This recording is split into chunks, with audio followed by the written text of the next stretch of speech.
G'day and welcome back to Reality Check. I'm your host, Ross Coulthart, and today I've got a very interesting story about a new two-part documentary, The Alien Perspective, made by filmmaker Dean Alioto, and he's joined today by an old friend of mine, Sean Cahill, who's the former Master-at-Arms on the USS Princeton, one of the witnesses to the extraordinary 2004 USS Nimitz battle fleet incident of UFOs, raining UFOs, as my friend Kevin Day has described.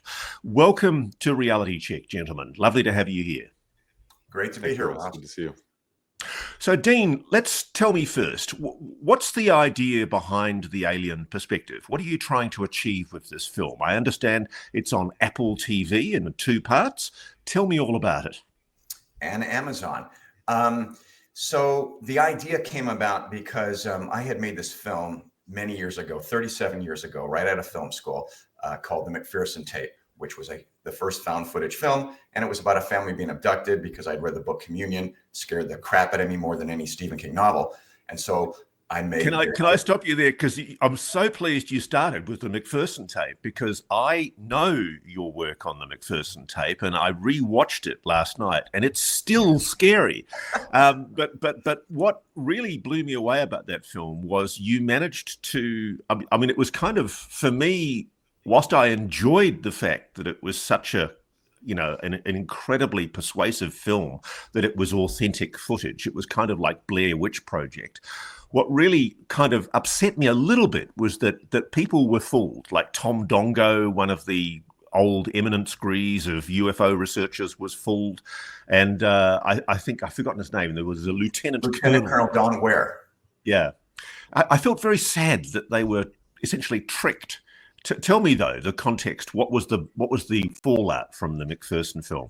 Sure. So I made this film, and because it was 10 years before the Blair Witch, it was looked upon as being this weird kind of avant-garde piece of crap, to be honest, because you've got people talking over each other. You have long takes, very much the tropes now today in found footage.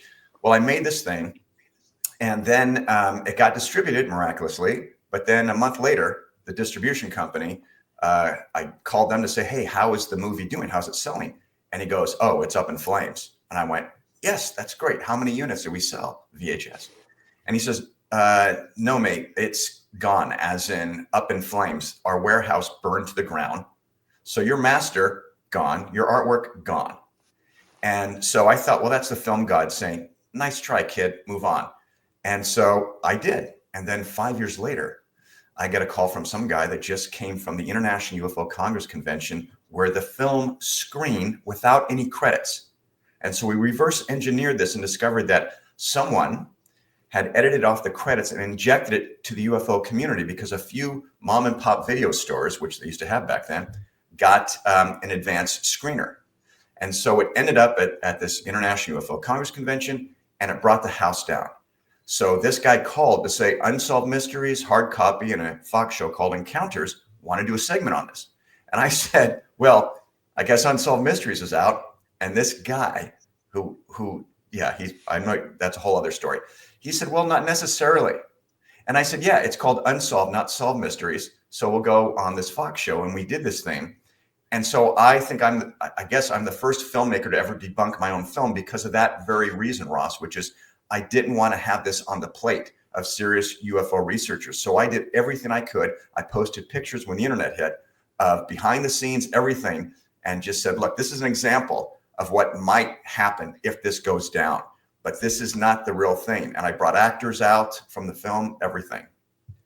It's funny, because I was really thinking about how to come into this interview today, because I was actually going to raise the McPherson film because I was really confronted by it. I rewatched it last night, and I watched the episode you're talking about on the TV show. And it's interesting because at the heart of the issue for ufology at the moment, there is a dilemma. There's too much emphasis, I think, being placed on, frankly, bullshit vision, crap video that people send me. I get hundreds of videos a day.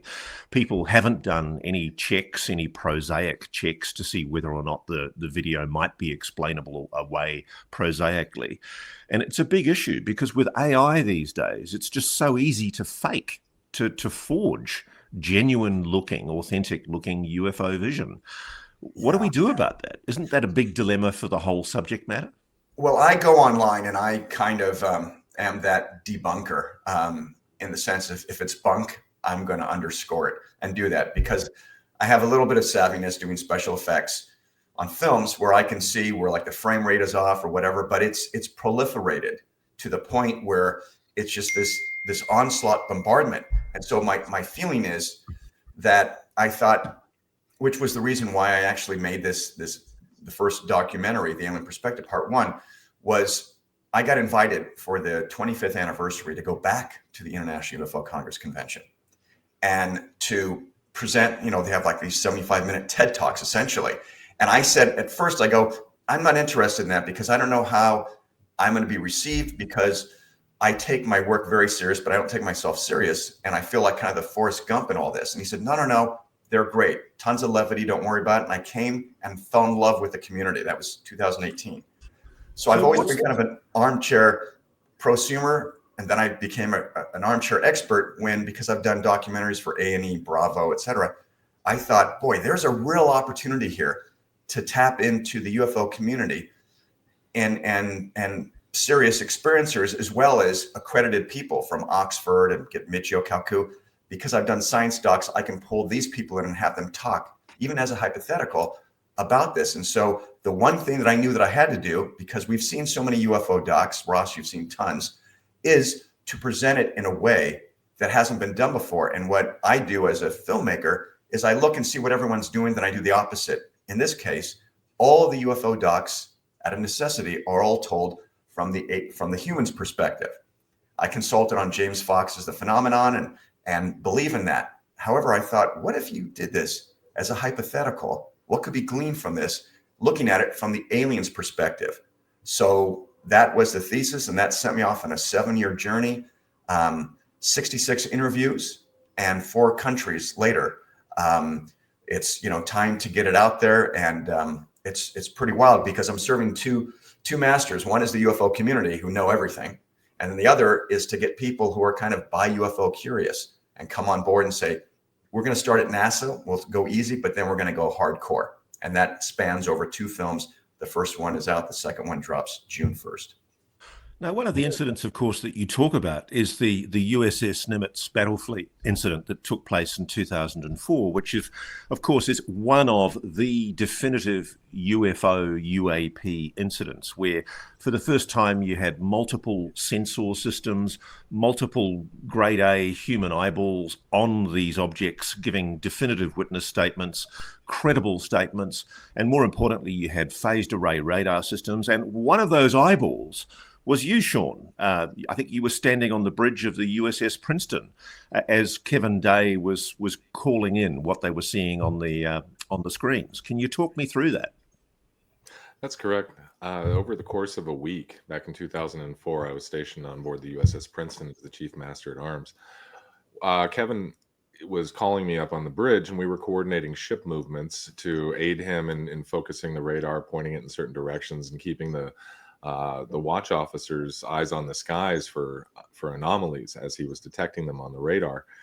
It was an incredible week, and it frankly, in my opinion, it's the case that Arrow and others should be focusing on, absolutely laser focused on. We have the most information on it, and we've probably heard the least about it from authority. So, what did you see? Well, over the course of that week, I didn't see any radar contacts. I was responding to Kevin's calls on the telephone, but at one point he had called up and very vehemently reiterated that he needed me to make sure all of my watchstanders were scanning the skies for anomalous contacts. And so I went out and I'd walked around the deck and spoke personally to each of them, and then went back up onto the port side bridge wing of the ship, where I began scanning with my own binoculars. I was there with another sailor who was utilizing what we call the big eyes, which are really just a very, very large pair of stationary binoculars on the bridge. Both of us were scanning off the port side, and as I scanned from the port beam up to the to the forecastle, I saw 5 to 7 lights up in the sky, up in this constellation. And they started immediately, one by one, moving centrally towards the center and then blinking out.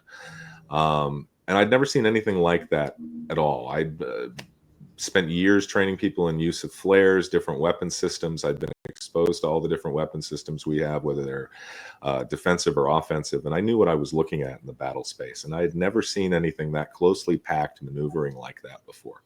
They were just white lights, but 5 or 7 of them. And as I say, I'm not exactly sure how many because they were moving, but each of them singularly, one at a time, circled into the center of this formation and then disappeared. I'd never seen anything like that. The following day, in the morning, when I woke up from after the watch, we had the videos sent over from the USS Nimitz, and it was the most incredible thing I'd ever seen. All of us were familiar with what FLIR pods and what infrared and night vision looks like, and all of the nomenclature on the screen, and we knew that we were looking at something that was not in our arsenal. It had no wings, it had no propulsion systems, it was not giving off a proper heat signature like a normal aircraft, and it maneuvered in a way on the video like we'd never seen before.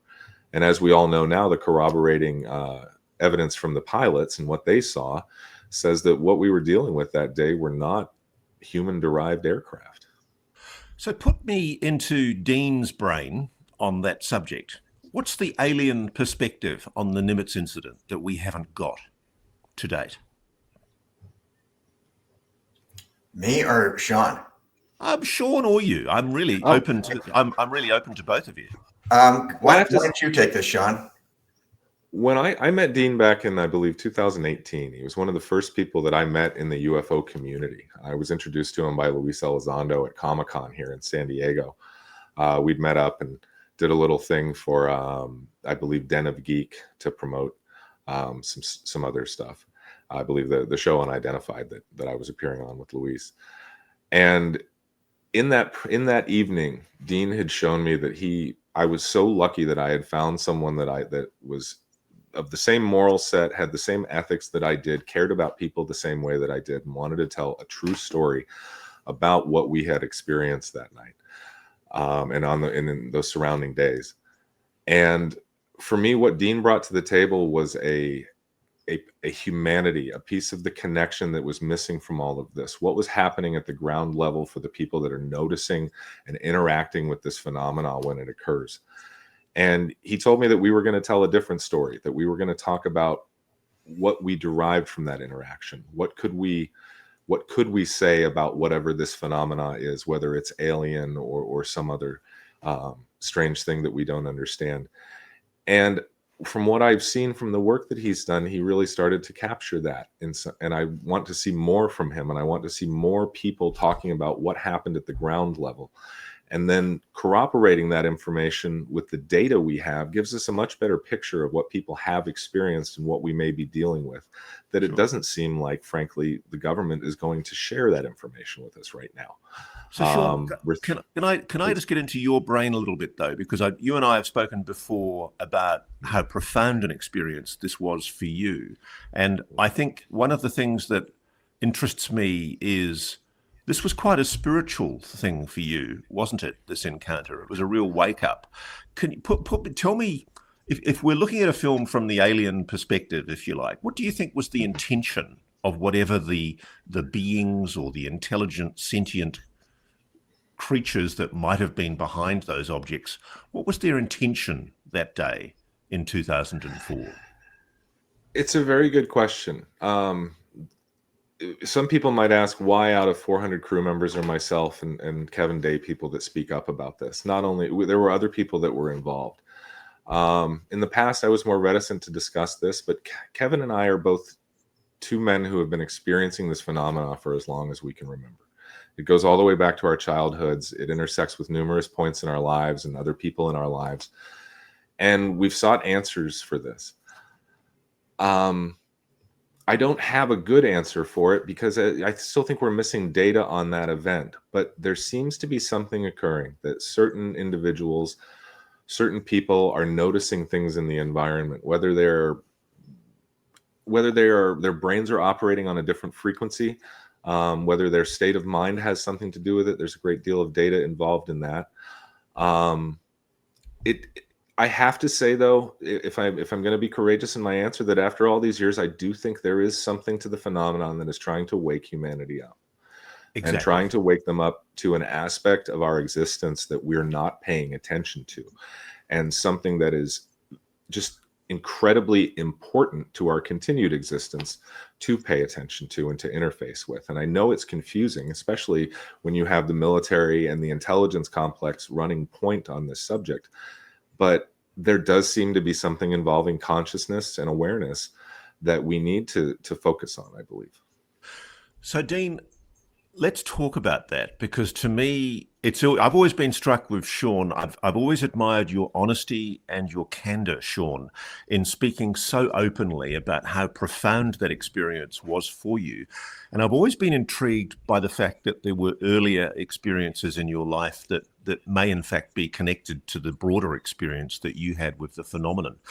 What's your take on that, Dean? What do you think of the idea that essentially what the phenomenon is trying to do is twig us, make us aware of it, and do something in our consciousness? Yeah, you know full well, Ross. I mean, your book, Hide in Plain Sight, you know this is a deep rabbit hole. And when it grabs you, it pulls you in. I was expecting to do a documentary that would be 9 months of my time, 15 interviews, done. And then I go to NASA and I'm like, what is the protocol for when you guys actually find a civilization where you can see a light grid and cities and everything? And she got the giggles, and I have this on camera. She has no idea what they do. There's no protocol at NASA for that. So then I have to go and find out. And as soon as you do that, it's this viral thing that keeps going and going. And so when I went to interview Sean, I knew in my brain that I was going to be taking the Tic-Tac incident and taking it outside of this footage that could be almost mistaken, some of it, for the game of Pong. You know, if you're as old as I am, you remember that little disc going back and forth. And because I'm a little bit dyslexic and I'm a filmmaker because of that, probably because I'm a visual person, I wanted to present that where people could actually see it. And so that's when I went after this animator who's done films for Academy Award-winning films, Arvid Steen, to actually reenact that. And so you get to see inside the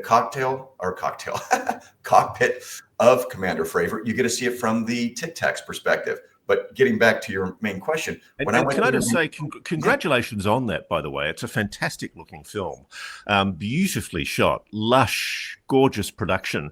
But I think some of the most exciting stuff for me was the animation. And just to talk to what you do, it's when Dave Fravor, for example, is talking about how he decided he was in that tracking corkscrew with the Tic-Tac as it was coming up to him, and he was corkscrewing down, and then he decided to turn on his wing and zoom across the clock face, as they call it, towards this object. And you show beautifully how literally the Tic-Tac's right in front of his cockpit, and then it just goes, disappears. Yeah. Well, I didn't want to do 3D. I wanted to do 2D. It's all hand drawn. It's like really exceptional work. But when I put that together, it all starts with the interviews, right? And so when I interviewed Sean, I thought I'm going to get kind of the logistics of this, but because I've worked on crime shows for 20 years, I tend to go a little bit deeper because I want to talk about how it affected them. What is the takeaway? Not just that moment, but the residual effect, like you had asked Sean about that. How does that affect you? And that blew my socks off. I mean, first of all, Sean is an extremely articulate person, has a great vocabulary when it comes to describing anything, and can concisely condense what it is that he felt. And so when I was talking to him, it became this thing where both of us got a little emotional as we were walking through this. This affected him on so many levels. And it wasn't just, bam, here you go, here's the brain dump. It was this time release thing. And so when I hear people say, you know, oh, experience or this or that, I'm going, you do know that experiencers aren't just people who are taken, abductees. There are people who are connecting. That is an experience. And so the levels that Sean is comfortable with sharing, which he did in the film and now, you know, personally, is a real testament to someone that is experiencing something that is a communion, as Whitley would say, with higher intelligence, and why is that happening? Can I ask you this? How many, because you did a phenomenal job going around the world talking to some of the more interesting people on the UAP issue, particularly a lot of UAP experiences. How many of the UAP experiences that you've interviewed have had the same experience as Sean, where, yes, they've had this one incident, be it the Ariel incident or the Rendlesham incident, but it always turns out in a large percentage of these cases, when they look back in their family history, there's something there. It might be a granny who saw spirits, or it might be a grandfather who saw a UFO when he was in the World War II. How often did you have that experience when you were doing the research? Well, I have to caveat this. But first, most of them, there were some traces of this in their past. I say caveat because I'm not an experiencer that I'm aware of. My mother saw a UFO in the Bay Area off the water. She saw it look like it came out of the water. She thought it was a boat or submarine or something. It was dusk. It came up and then paused and then took off like it smeared the sky. I've been wanting to see this since I was a kid. And so Yvonne Smith, who has been gracious enough to let me go to abductee or experiencer support groups, and I've gone to a few. In fact, I'm one of the only filmmakers who's been allowed to film there, and that's a whole other documentary that I'll hopefully come back on your show and tell you about. I said to her, I go, why am I doing this? Because I've been at this for 7 years now, and it's got such a pull on me. And sometimes when I'm editing, I feel this like rush, this energy, almost like, the hair back of my neck stands up. And I said, but I've come through my past. I have no memory, missing time, etc. And she laughed at me and said, Dean, they don't have to knock on your door to connect with you, which was both kind of scary and revealing. And so when I've talked to these experiencers, I want to know that. I want to know what happened in your childhood. Were you always interested in this? And it doesn't really it's kind of like this memory that gets jogged when they have it as an adult. It's like, hey, remember us? And I'm curious to hear Sean talk about that some more. But inevitably, there was something that happened. I don't know if it's because, again, they're chosen or they're open to it. I think that might be it. But Sean, can I ask you, I don't want to put you on the spot because you don't have to talk about it if you don't want to, but what were the kind of early experiences and senses that you had as a child before the whole USS Princeton incident? There were some that were as a very young child. We had an incident around Christmas where my sister had come into my room, and there was something on the roof. I was convinced it was Santa Claus, and she told me it was Santa Claus, but she was incredibly frightened. She was absolutely terrified. And we ended up spending the whole night in my room. I must have been 5 or 6 years old. And we ended up against the door to my room on the floor with me kind of in a headlock hug that she had put me in. And as embarrassing as it is, I remember wetting my pants trying to get away from her because I wanted to see Santa Claus, and she was crying. There were events surrounding that Christmas that were so strange that I have to attribute it to the phenomenon. In later years, in high school, I was involved in something with a couple of friends where we had all seen a beautiful meteor, just a giant green football moving slowly across the sky and spitting out these sparks out of the back that looked like it was from an old 1920s Buck Rogers film. Frankly, it looked ridiculous. And my memory of that was that we went back to my house and wrote songs for the band that night and talked about seeing that and kind of all separated and wrote it down. And that was it, and moved on. And years after meeting Luis Elizondo and kind of sitting down and going back through my memories, I called those two friends up, and they said they had a completely different memory of the evening, where we had driven up to Mount Hamilton Observatory chasing after this thing, and that I had exited the car and interacted with blue orbs in the parking lot of the Hamilton Observatory while they hid in the car. And I have no memory of that. And that probably, if anything, bothers me more. But even in the years after Tic-Tac, I witnessed a incredibly large black triangle come over my house which was definitely not a prosaic bomber I've guarded the B-2. I've been underneath it. I've been around them constantly. It was certainly not a B-2 or even any of its successors that might still be classified. And more so than that, I have to say that after meeting many of the persons that were involved in these programs that ended up evolving into the UAPTF and evolving into Arrow, and many of the whistleblowers that are currently out, the hitchhiker effect that is described is a very real thing. And for a year or two after first getting involved in this community and in this research and spending so much time thinking about this subject, phenomena began to manifest in and around my home where my family was witnessing it as well. And that was really hard for them because they're not focused on this subject, interested. It's a peripheral thing in their life like it is for most people. And so it was very strange for my family to see these things happening and not understand. So it's funny. I was just thinking as you were talking to me then about how Lou and Jen Elizondo have had similar experiences in their home. Yeah. And when I did an interview with Lou last year for his book, he's still a little bit shy about talking about some of those experiences. And I can understand why, because they just sound completely off the wall. Some of them.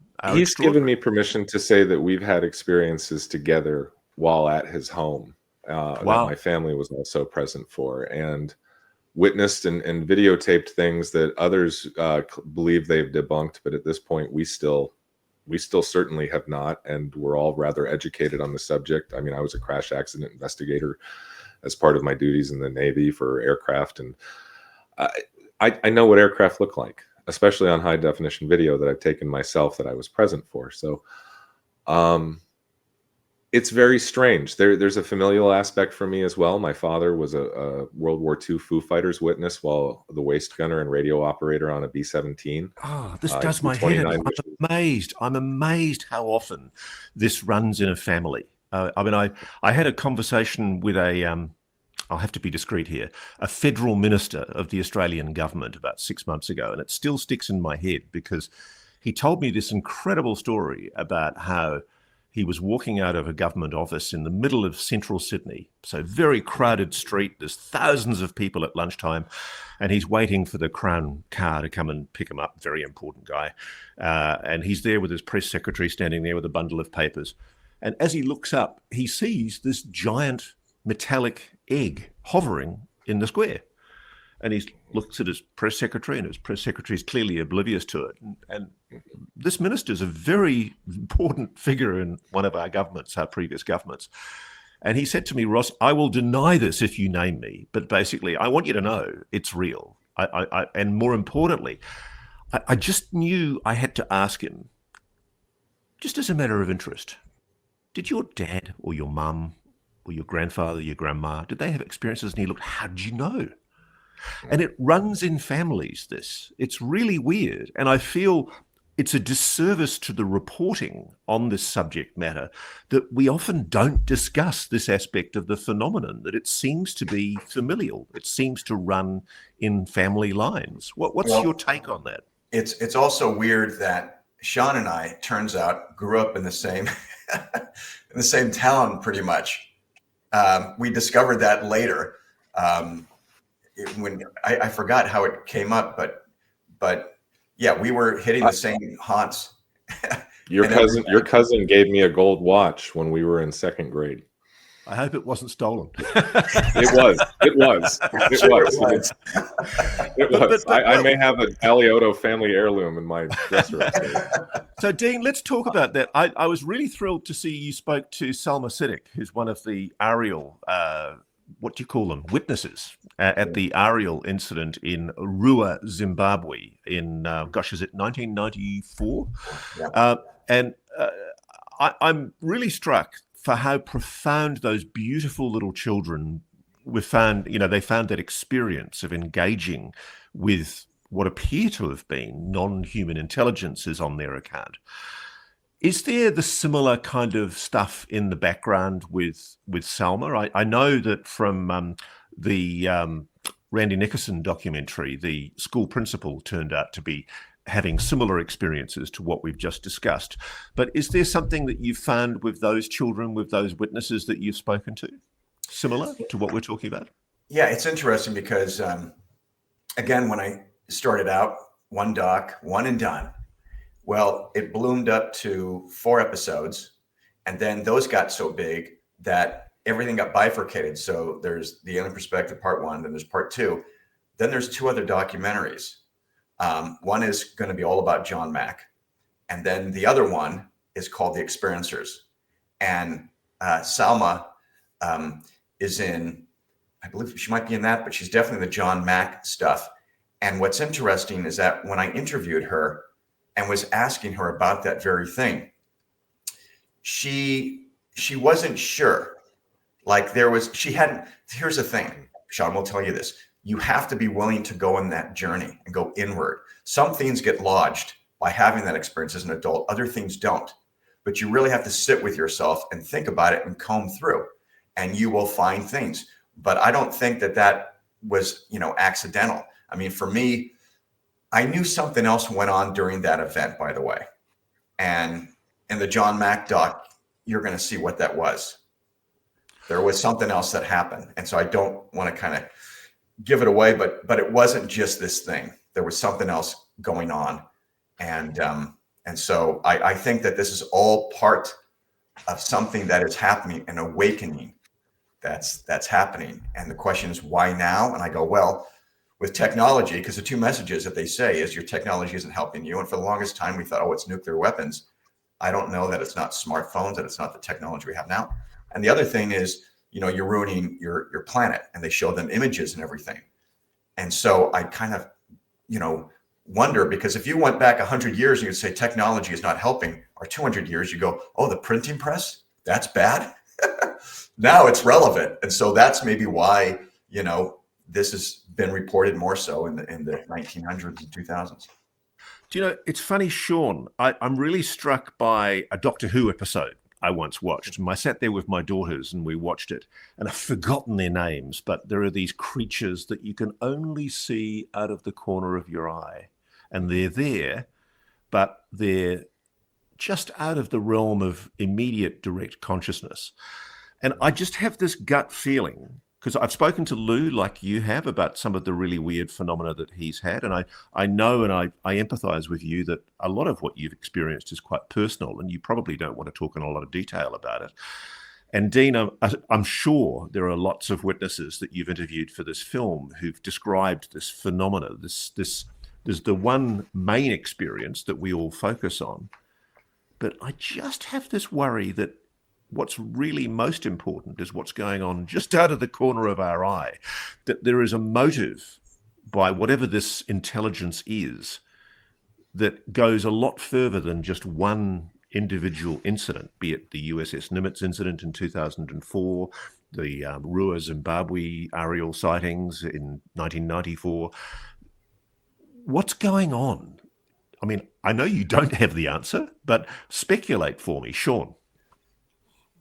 My response to this at first, after Tic-Tac, to be completely honest, was to run in the other direction from spirituality. The response of my chain of command and the response of those in leadership on board the ship at that time in my career had told me that what we were dealing with was understood. No, there's nothing to be afraid of. Get back to work. The big guys know what's going on. And now I understand that that's not true. That was just denial. That was just business as usual, and those folks moving on with their own lives. They had no interest in latching onto this whatsoever. But my response was actually to become rather self-destructive in my life. I went down, I had a period of alcoholism, a period of very selfish behavior. And part of it was because for me, the universe had just become nuts and bolts. It had just become math, and I wasn't going to get to know the mysteries. They probably weren't real anyway. And then that became such a burden, that self-abuse became such a burden that I finally broke and changed my lifestyle. I began meditating. I began practicing yoga, but practicing deep meditation while in the yoga, not just the Americanized group stretching, which is great for your health, but it's not the same as what's as the reasoning behind the asanas and the different positions. But what I found was something inside of me that transcended everything else around me. I found an observer that was not concerned with the abuses I had been through in my life, that didn't need to win the race and didn't need to eat the cookie. And that showed me that there was something that at the heart of this, it's one thing to tell us all that our nuclear weapons are destructive. I think we know that our environmental practices are destructive. We know that. And that our wars are destructive. We know that, and yet we do them anyway.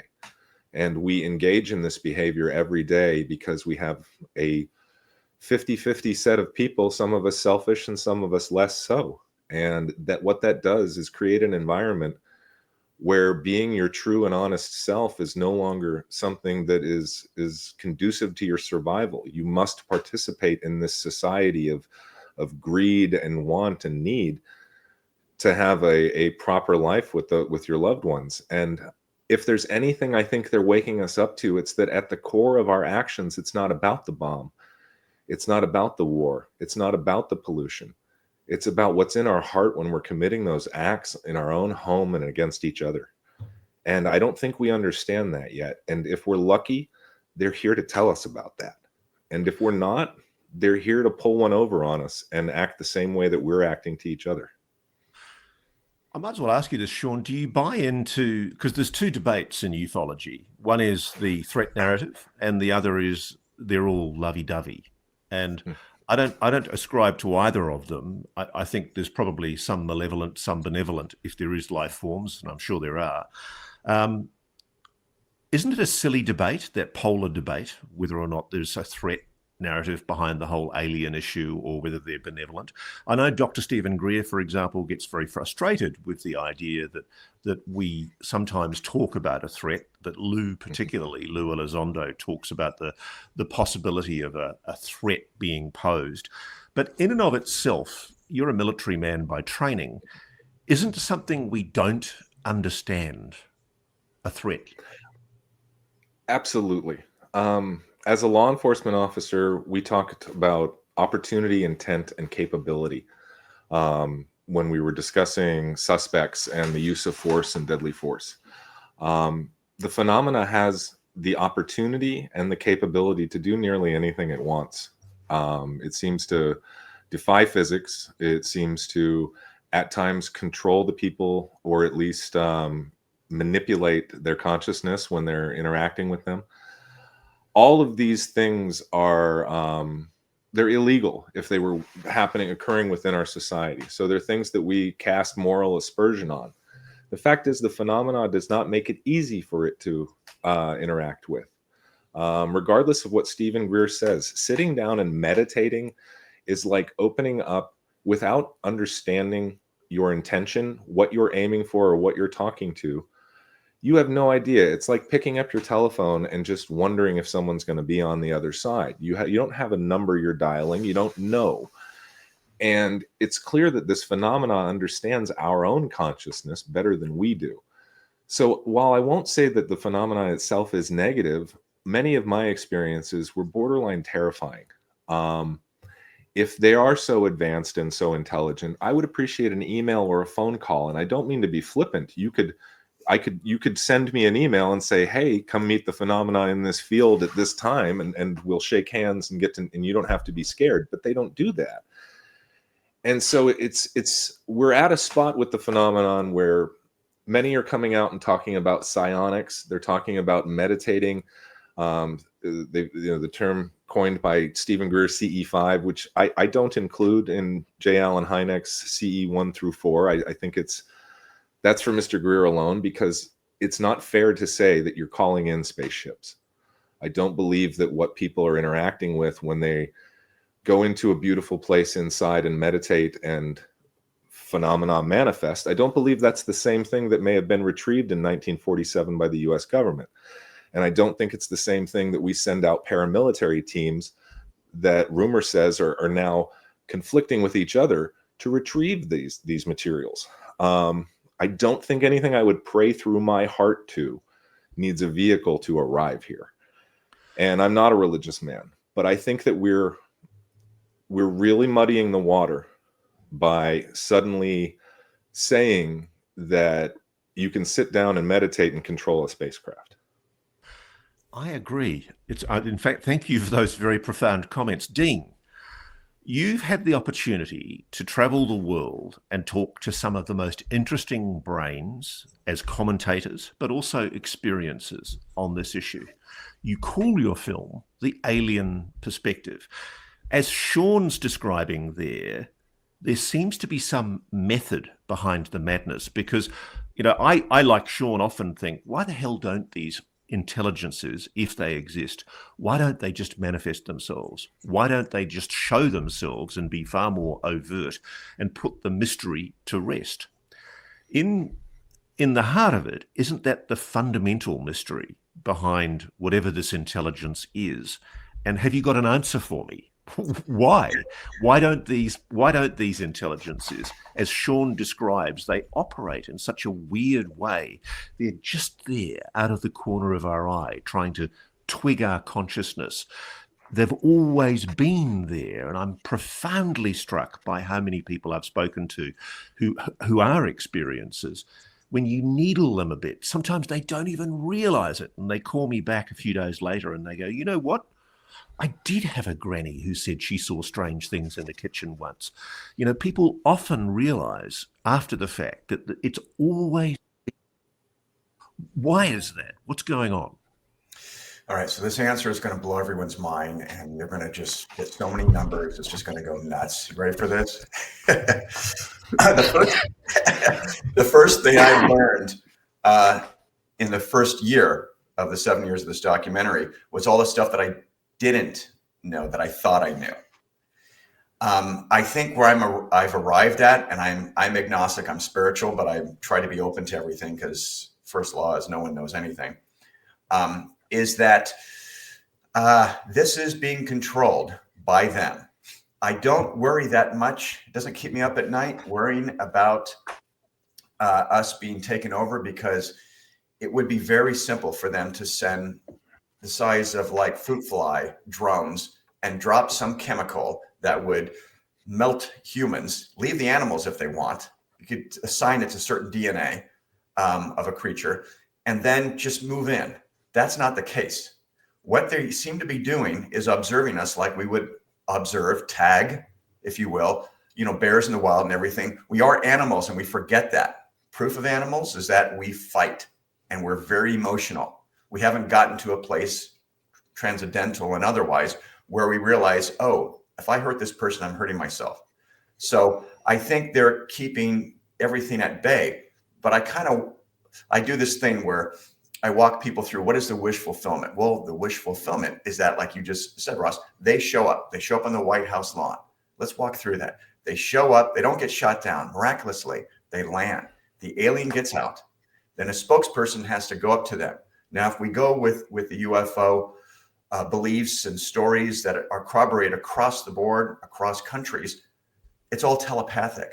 So now you've got to rely on the person who is the spokesperson to accurately convey what he's doing. So that doesn't really work. How far does the telepathy reach? Does he have to do a whistle stop tour like Teddy Roosevelt and go from town to town? And then what are they going to really be teaching us that we need to learn? I mean, we keep saying, well, we'd love to have technology, but we pervert all technology, right?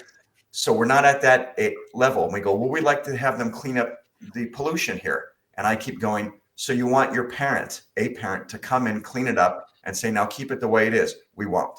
So I think we need to listen to what they're saying, and we need to work on ourselves and know that we are going to get there. And the proof that we're going to get there, where we do have that communion, is that they're not giving up. They keep coming and coming, and they're shaping certain things and technology and getting us to a certain place.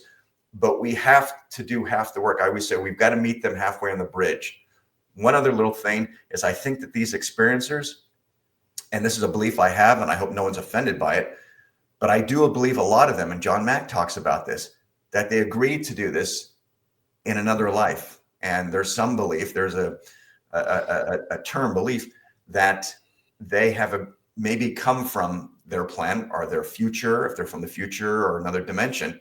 And this is all a reason. And I know this because when I went to my first experience, a support group, I said, guys, what you're telling me is terrifying. I couldn't deal with it. I couldn't deal with seeing a monkey come around the deck in broad daylight on my deck. It would freak the crap out of me because it's out of context, let alone an alien.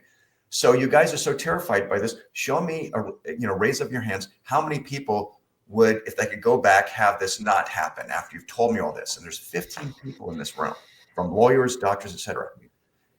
And I said, raise your hand if you would still do this again. Every single one of them raised their hands.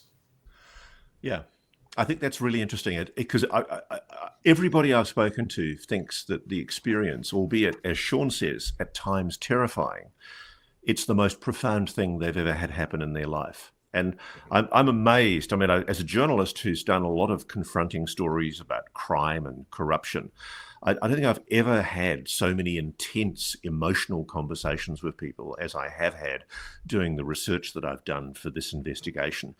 Sean, Richard Dolan is one of the, I think, preeminent commentators in this field. And he gave a great speech the other day where he talked about how people should really be careful what they wish for when they just wish, frankly, let's just find out the secret and have done with it. And he actually talked about the possibility that whatever this phenomenon is, it might be so far advanced that it's completely beyond our ken, that essentially it's completely indifferent to us like we are to ants. And I'm really struck by the fact that earlier in the conversation we had, you talked about the commanders, the people above you on that bridge, probably the admiral or the captain of the vessel, who seemed to be aware of what this phenomenon was. And it's interesting because that's the narrative that, frankly, pisses me off, that there is one part of society, which is government, people in the know, some sections of the military and the intelligence community. And I'm often struck by how often when I talk to some of these people privately, including people inside the program, inside the retrieval and reverse engineering program, and they tell me that the phenomenon is demonic, that it's evil.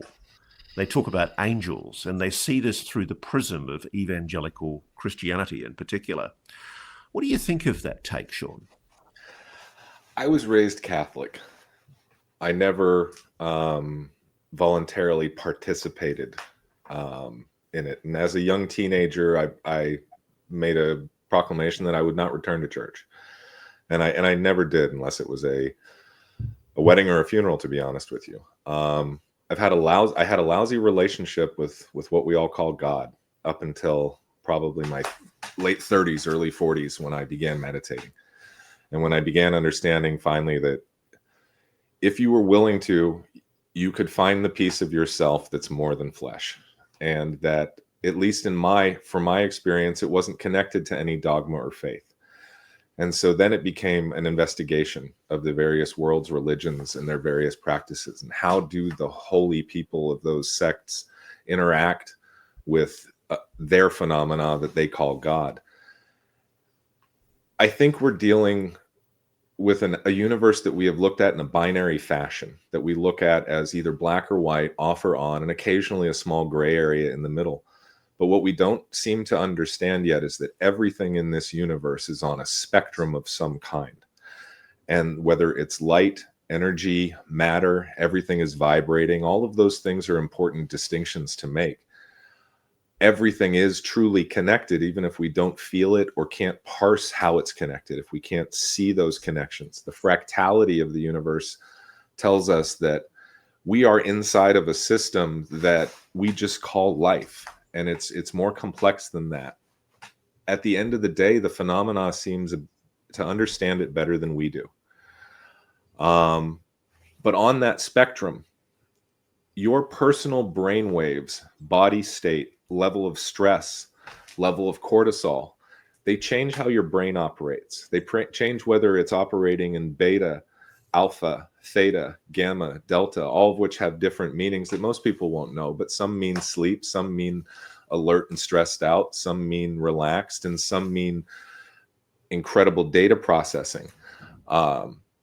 All people are in one of those states at all times. And I believe that when we are in what we tend to call a low vibrational state, which could be alcoholism, trauma, abuse, drug addiction, depression, things like that, our brainwaves are operating at such a lower frequency that I believe that other things within this reality that, as you said, we only see out of the corner of our eye at that 45-degree angle for a moment, those things exist with us. We don't understand them, and some of those things bring negative energy and feelings with them. Other things, if you go in the other direction and try to bring the purity that's talked about at the very core teachings of our religions, if you try to truly open your heart to selfless love and to see the other as yourself, there's a different thing waiting at that end of the brainwave spectrum that wants your attention. And I think both of those things are existing at the same time in our reality, and we tend to call them the phenomena. And I'll wrap up by saying, of the thousands and thousands of anecdotal reports that we've all the three of us have seen and researched over the years, we know that there are numerous different shapes, sizes, morphologies, bodies, languages, operations. Everything occurs differently. Although there are things that are similar, whatever this is, it's not one source. And I think it would behoove the three of us, as perhaps as leaders in this field or as people that will be listened to ensure that people understand that though we say phenomena, that is a plural, not a singular. So, Dean, have you had similar profound senses of some kind of spiritual shove behind the interviews that you've done with these people? Yeah, when I started out, I thought this is going to be an informative science documentary. Well, I'm going to ground the phenomenon. I thought I was going to debunk this bullshit story of UFOs and get on with writing a book about US secret technology. Sorry, that's what I told Lou Elizondo I wanted to help with. I said, if anybody's full of it from the Princeton, let me know. Yeah. Forgive me, Sean, I interrupted. Forgive me, Dean. I apologize. No, so it became this thing where I realized, oh, this is part of my journey. I'm being of service. And that's always been important to Sean and I, is how can we be of service? And so when I look at this and I look at all these people that are going through this, I'm right where I should be. I believe, not to prophesize this, but I'm here to kind of shed light on it and maybe add a piece to the puzzle that you're adding, Ross, and others are adding. But I feel like it is something that is extremely profound on so many different levels that it's kind of like, again, time released.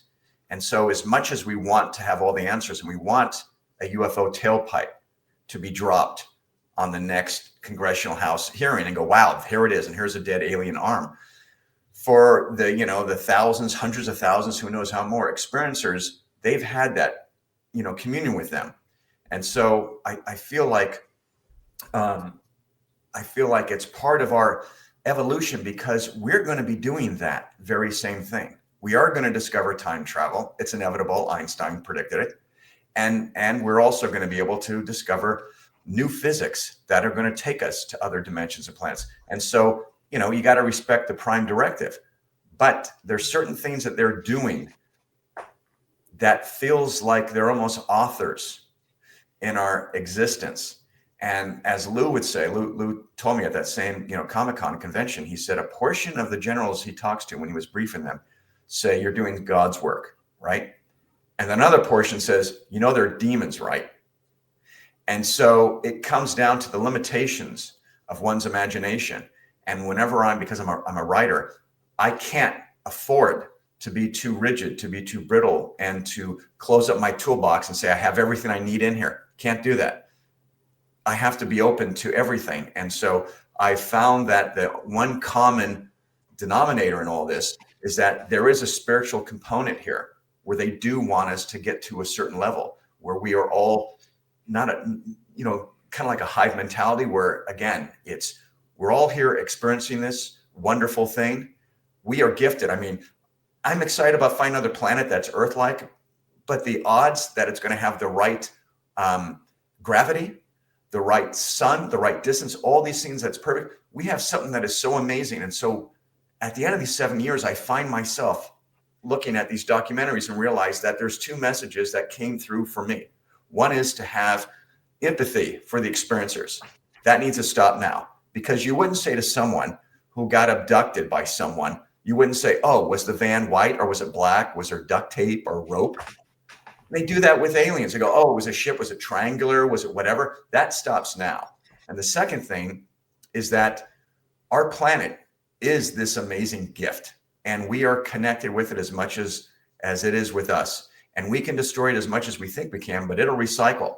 So I'm more worried about mankind. I want our race at the end of the day to be the ones that get to be fully evolved, because if we don't make it, there's going to be another intelligence that's going to come out of this. And so it's incumbent upon us to handle the inheritance that we have and to treat it right, and to also enjoy that we don't have all the answers. You know, right now, the aliens, if you will, and non-human intelligence, they're giving us teasers and trailers to a fantastic movie that we're eventually going to get to see. Well, Dean and Sean, I have a sense both of you are right, that essentially what's happening is we are being twigged. Our consciousness is being twigged by something sentient and something intelligent.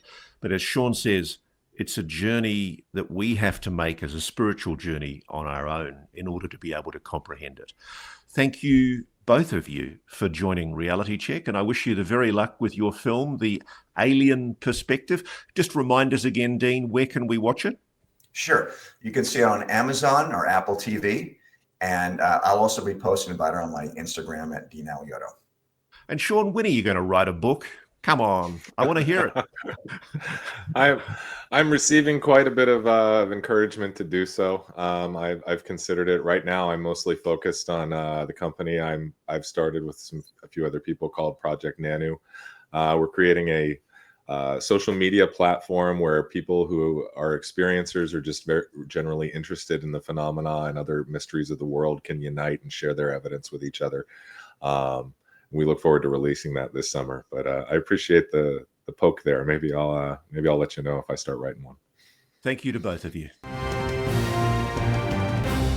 And before we go, please don't forget to send in your questions for our weekly question and answer.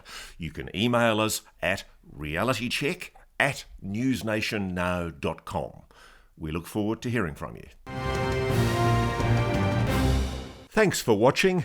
Go to joinnn.com to find NewsNation on your television provider. And please don't forget to click that red subscribe button to ensure you get more of NewsNation's unbiased and fact-driven news coverage.